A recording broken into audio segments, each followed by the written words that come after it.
Well, there was a time when I was the artist in residence for the Consulate of Mexico in MacArthur Park with Oh. Gregorio Luque. Do you remember Gregorio Ay, Luque? sí, me encantaba Gregorio, claro.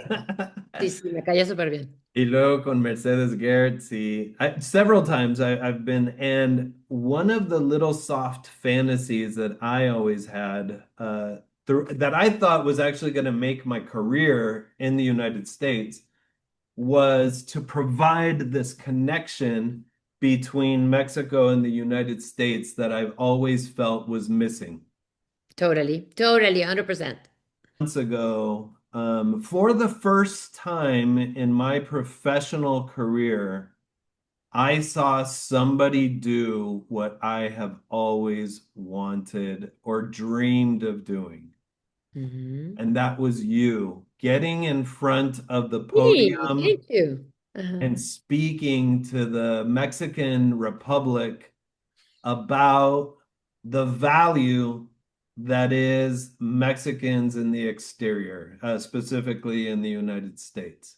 There you go. That's true. That's true. I And did. I wanted to ask you, real human to human, person to person, not really sound bites, but I was so proud of you, Anna, and I was so waiting for that moment to happen in my professional career.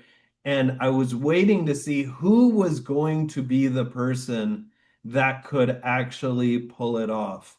So my question to you is, how did it feel for you the first time you did it? Because I know you've done it several times to be given that platform on that stage in front of that person to address that huge gap that exists.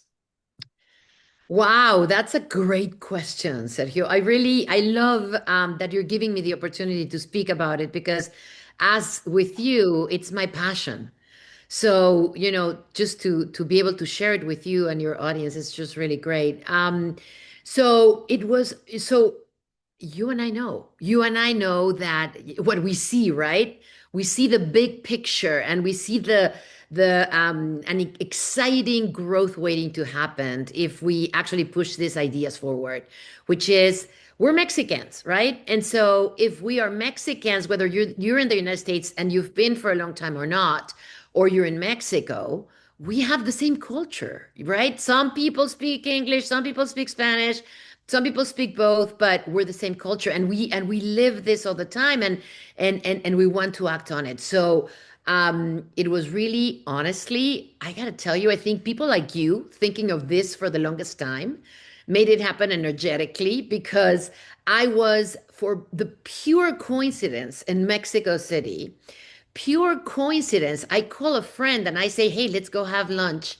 And he goes, oh, by the way, how funny, complete telepathy. My dear friend Juan Manuel, he's amazing. And he said, pure telepathy, because I spoke to somebody with the government and I told them about your data and they want to know more about it. And I said, well, I'm here only 2 days.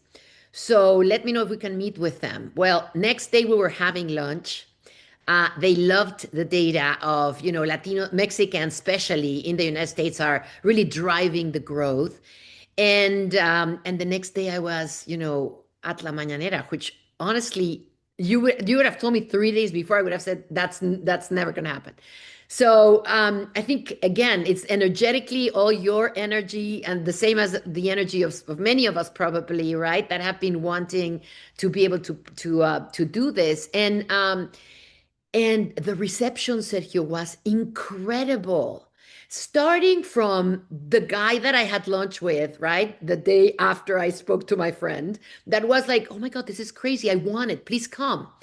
All the way to getting to the presidencia, right? To the government palace and being welcomed, like, oh my God, you're bringing that data that everybody's talking about, and then the president. Anna, she works me like, very nice meeting you. We really want to hear you. And I'm like, oh my God, this is like a dream come true.